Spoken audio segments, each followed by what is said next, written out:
है रासायनिक अभिक्रियाएं एवं समीकरण। तो शुरू करते हैं।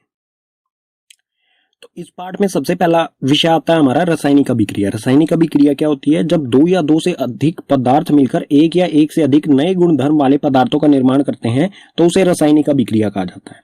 जब कोई भी दो पदार्थ मिलकर एक नया पदार्थ बनाएं जिसके गुणधर्म बिल्कुल अलग हों, जिनसे वो मिलके बना है, तो उसे कहेंगे हम रासायनिक अभिक्रिया।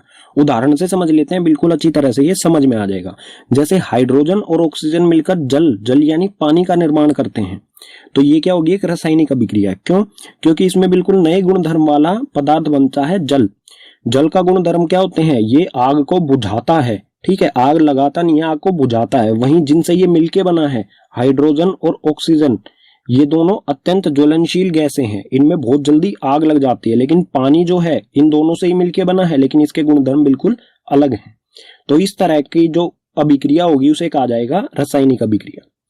और किसी भी रासायनिक अभिक्रिया को भौतिक विधियों से उलट नहीं किया जा सकता है। उलट करने का मतलब होगा कि जो नया पदार्थ बना है, अगर हम चाहें उस नए पदार्थ को वापस उन्हीं पदार्थों में बदलना जिनसे वो बना है, तो वो भौतिक विधियों द्वारा नहीं किया जा सकता है।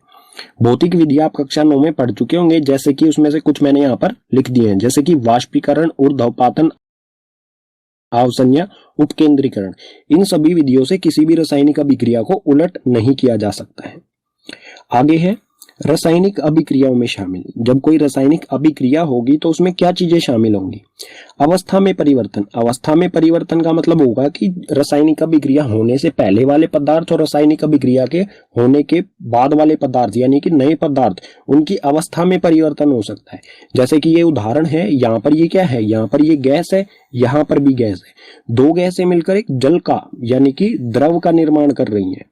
तो यहाँ पर क्या हो रहा है? दो गैस से अवस्था बदलकर जल बना रही है, तो अवस्था में परिवर्तन होगा। यानी कि ठोस से द्रव, द्रव से गैस या फिर गैस से ठोस में कोई भी अवस्था परिवर्तन हो सकती है जब रासायनिक अभिक्रिया होगी।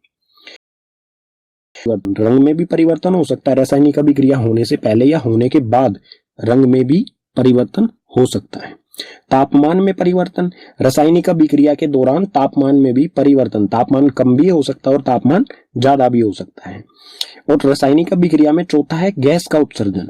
जो भी रासायनिक अभिक्रिया होगी उसमें से गैस का उत्सर्जन भी हो सकता है। गैस का उत्सर्जन मतलब होगा उसमें से कोई रासायनिक अभिक्रिया के दौरान कोई उसमें से गैस निकले। ठीक है, पीछे वाले पेज पर हमने समझा रासायनिक अभिक्रियाओं की परिभाषा।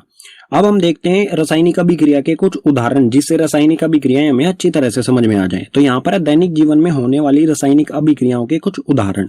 पहला है इसमें से भोजन का पाचन। जो भी हम खाना खाते हैं उसका पचना, वो भी क्या है? एक रासायनिक अभिक्रिया है। इसी तरह से श्वसन यानी कि सांस लेना, हम ऑक्सीजन अंदर लेते हैं और कार्बन डाइऑक्साइड छोड़ते हैं, तो ये भी एक रासायनिक अभिक्रिया है।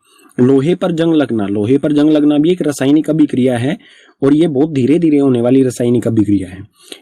इसी तरह दही का बनना, दूध से दही में बदल जाना, ये भी एक रासायनिक अभिक्रिया है। ये तो हो गई हमारे दैनिक जीवन में होने वाली रासायनिक अभिक्रियाएं। अगर इसके अलावा हम बात करें, जैसा कि क्रियाकलाप 1.1 में दिया गया है, मैग्नीशियम रिबन का दहन किया जाता है, तो वो भी एक रासायनिक अभिक्रिया होगी।